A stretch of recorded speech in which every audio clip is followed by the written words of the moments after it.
Hello everyone, this is Johannes. And this is Sunniva. And you are watching Board Gaming Ramblings. And today we are continuing our top 100 of all time in 2024. Top and 100. This is our, you clicked on it, Yes. the top 90 to 81. Yes, if you want to hear some thoughts about the top 100, how we made it, some numbers, we're guessing some number of crossovers, stuff like that, go back because it's the second video. It's a continuous series. You have to see them all to understand the plot twists and all the things. Yes, because there's gonna there will be plot twists. Oh, yeah. You'll be like, what? I never saw that coming. Go back and see that so you can see it all. Today we are continuing, as I said, from the 90 to 81. You already said that. I don't know why I said it again. And then wrong. Yes. Yeah. Great information. I'm so excited. So many cool games already on the last list, so go watch it. And now we're going to start this one. Are you ready? Yes. Are you excited? Yeah. Are you ready for board games? I am. Okay, cool. Let's go. Let's start. We're starting with my number 90, which is Nippon. Nippon was my number 80 last time, so fairly in the same range. Nippon is a cool game, which is economic and you're producing stuff. But the coolest thing, I think, is that what workers you take dictates how much, like the colors dictates how much you have to pay for them. So that is really cool puzzle. And you're also making your own kind of scoring, which is a mechanism we do enjoy. Yeah, it's basically like a worker removing game instead of a worker placement game. So cool. So yeah, super good game. Smooth as butter. My number 90 was my number 46 last time. It's another one that has fallen quite a bit, but not completely off the list. It's gonna be Devon. Devon was the game that when I got it, I heard so much about it. Like, you have to play Devon, you have to play it. If you don't play it, you're not worth anything. You have to play it or else you will lose your house. All of these things people said to me. There was outside with fire trying to burn down the house. I was like, I will play it. And I played it and I really liked it. I'm just saying that because people are outside trying to burn down the house. No, I actually do like it. Also in real life. It is a super cool game. The whole series of GIF game basically are super duper good. But the one was the first one we played and the one that will always stay highest. Probably highest for me because of that. Yes. That's on the list. It's an abstract two-player game, by the way. My number 89 is new for the top 100 and it's La Granja. I really think La Granja is a super cool game. It's a heavy Euro-ness. Yes. And we just gotten the new edition. Yes. And we're looking forward to El Burro, I think is the name. Yeah. Which is maybe La Granja Plus. Yes. So check that out. But the Deluxe Master Set is basically what you have here, because it has all of the expansions and all of that That cool is why I pick, stuff. My number 81 is new to the list. It's going to be Art Society. One of the best games from last year. Super good. It might rise. It's just like, it's so straightforward, but still very fun. You're doing auctions, but it's like you are bidding, how much do I want to be first to choose? Because everybody's get something, but you're choosing, and if there's something you don't have a good way to place, you really want to be higher up because you have to place the things you get. You can kind of soft reserve something like in the modern Tetris. You can also do that. You can soft reserve something, but you're trying to build this wall of art in the best way possible, matching things, not matching things, trying to score victory points because victory points are good. And it's a great game. So short, so much fun stuff happening with 4 people. Really enjoy it. Yes, I agree. My number 88, is Tekhenu, which has fallen a little bit from 61st place, 61st place. Yes. Last time. Tekhenu, I think this is going to rise because I haven't played it in a long time. I want to rank the T-Series. Yeah. I'm going to play the heck out of this game because I remember it being so much fun. Yeah. The way that you drafted the dice around the obelisk and tried to focus on some of the areas of the board. Just so much fun. I think this might have been our number 1 from the year it came out. Was. Just super good game. And my number 88 was not on the list last time, and it kind of surprises me because it is Quadrupolis, which is a game I always really like. Yes. Maybe I was in a period of being like, this is the gateway game, can't be on the top 100 because I only like heavy Euros. Yeah, gatewaying good games from yourself. Yes, makes no way sense, but this is a great game. This is probably my favorite Days of Wonder game It has a basic mode which is super cool, then you add the advanced mode, which just adds like a tiny little bit more. But this is one of the games where I will never be sad to play the basic mode. It's not like I feel like the basic mode is just something there to get to the advanced mode. It's just a very clever game. You're placing architects. This architect is a number 1, so I'm placing it here. I have to take then the first tile in from that. If I place number 2, I have to take the second tile, and that also dictates where I have to place it on my board. And you're trying to place, it's a spatial puzzle, trying to place this adjacent to that, this adjacent to this, making these combinations to score victory points. Very fun. It's one that also one of the few games I think I could grab off the shelf and just play without knowing and checking any rules. Super good game.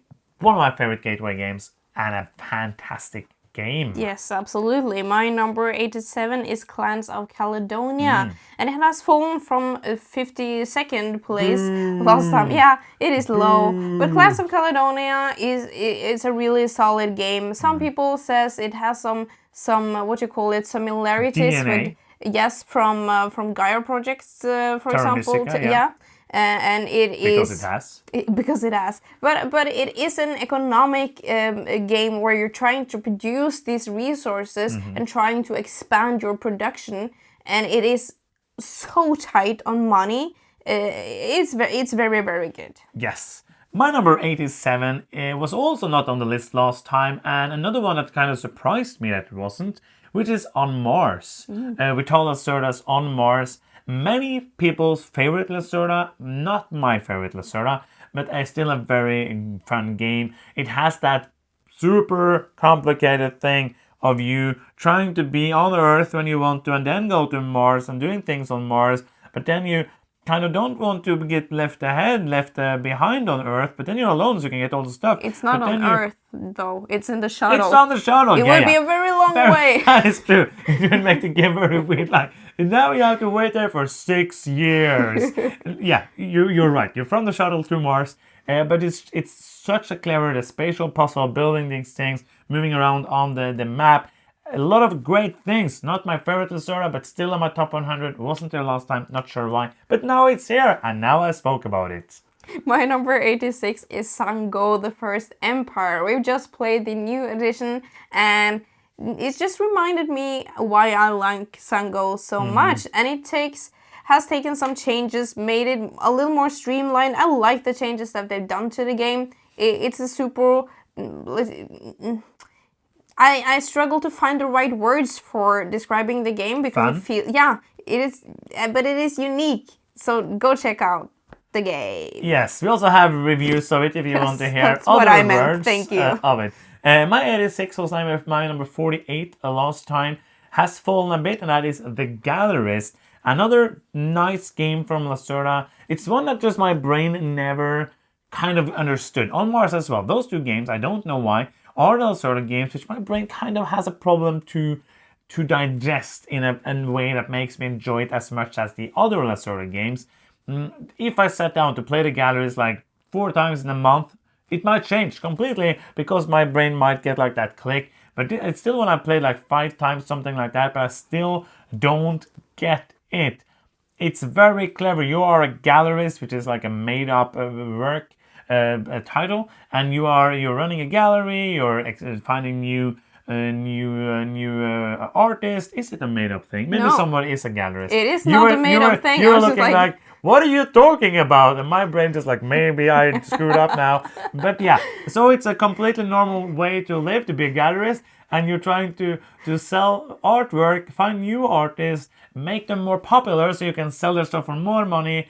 And the worker placement stuff here is nice. There's one worker, like in most Lacerdas, placing it. Somebody can bump you. Then when you move away, you place a little meeple. When they bump you, you get a secondary action. So it has like a nice interaction. And that is the Gallerist. Yes, I don't get the Gallerist. I'm worse than you. The game is making my brain go, what? Yes. 85 for me is Pipeline. And this has fallen quite a lot. It was my 30th game last time. I think it's still a super solid game. The puzzle that you're making with the pipelines to produce the oil, thank you, is very interesting. It also has a super tight and cool mechanism with worker placement game with just one worker. It feels a little Lacerda-ish in that kind of sense. Super tight, super hard, super fun. We also still have the expansion that we haven't played. Yes, that's true. But again, it's a heavy game. Yeah. So we can't introduce the expansion to somebody who hasn't played the game Yes. before, which makes it even harder to get those expansions played. My number 85 is a completely new one to the list and a new game. It is The White Castle. One of my favorite games from last year, a super crunchy game with only 9 actions, and you're trying to do the most combos, bonus actions, and trying to get the most out of those 9 actions. 3 rounds with 3 actions each. The designers of that game, they like to make these super tight games, which I really enjoy. We played one from them that was too tight, and they have a new one this year, which I'm super excited for. But The White Castle is for now here in my 85th space. I just love it. I think it's just go back and see the other stuff. We did a video on it, and it's just like it's a superb game. Highly recommended, like all the other games on this list. If you don't own them all, go and buy them. My number 84 is Doodle Dash, and this is also new on my list. It is a super fun and fast and easy to teach and play drawing game. It's Fast and Furious. Fast and Furious, no, 4. Fast and fun. Funniest. Fast and funniest. But this is a game that you don't have to be amazing to be good at this drawing game. You don't have to be amazing at drawing. Or in general. Yes. You don't have to be an amazing person. You can be a horrible person and still do good. But yeah, enjoy. So you either want to draw super fast, so you will be the first to present your picture to the guesser, or you have to be like in the last batch. If the guesser didn't do it on the first try, you can then try to like, could you guess my painting now? It's prettier. Maybe you will get it now. I love it. I think it is really a superb game. One of the better party games to come out in a long time. My number 84 has dropped 70 spaces. Oh! It was my number 14 last time. That's a lot. And I don't know why. I'm a bit unsure. It is a very heavy game. We have played it like in the last 4 years.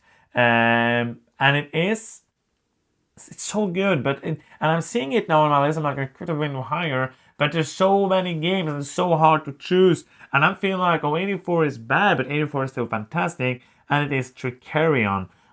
I've also played it. We only played the base version. I would love to play the other side. And this is again one that could be higher up if we get to play it more. But it's still a super good game with so much planning. It's a worker placement game. You're trying to get the resources you need to build these different illusions. But if somebody beats you to it and build that illusion before you can't build it. And you're like, I don't know what I'm supposed to do now with my life, because I really wanted to saw somebody in 2.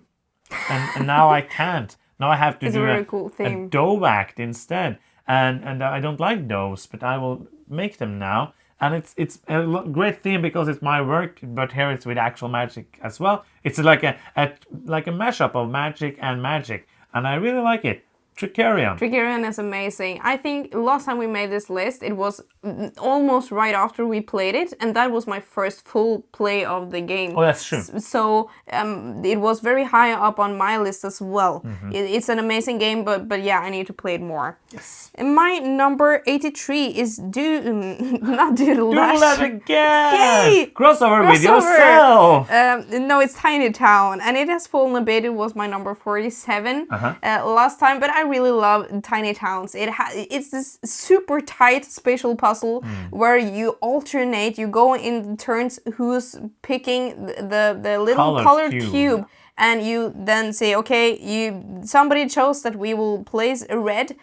I don't need red. My board is full. I want to place it here. And you try to set yourself up so that no matter what the other player chooses, you will be able to build something. So for example, a combination of 3 different colors in this pattern makes you then build a building. And you want to stay in the game for as long as possible, and all the buildings have different scorings that you want to fulfill.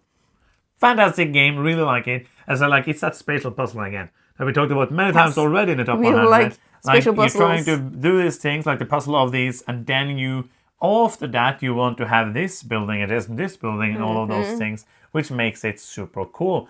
My number 83 is new to the list for me, but it's a fantastic one. And spoiler alert, if you haven't seen the other video, it was on your list. It is Simulo. This is, as you said, just a super fun game. You can teach it in 1 minute, you can play it in 5, and you can play it again and again. There's so many sets now, so many different ways to play it, or just one way to play it, or 2 ways to play it. You can play it with 1 deck, or you can mash them together. You could possibly mash more decks together, make it a very weird game, but it is a super clever one, which I highly recommend as a very good, cooperative, family-friendly, for everyone game that anyone can enjoy and should enjoy sometime in their life. Yes, my 82 is Perspectives, and this is a co-op game as well, and you're trying to solve a case or mystery together, and you have this deck of big cards, and you just get to look at some of them, a little time stories-ish, like you have to share that information with the other players,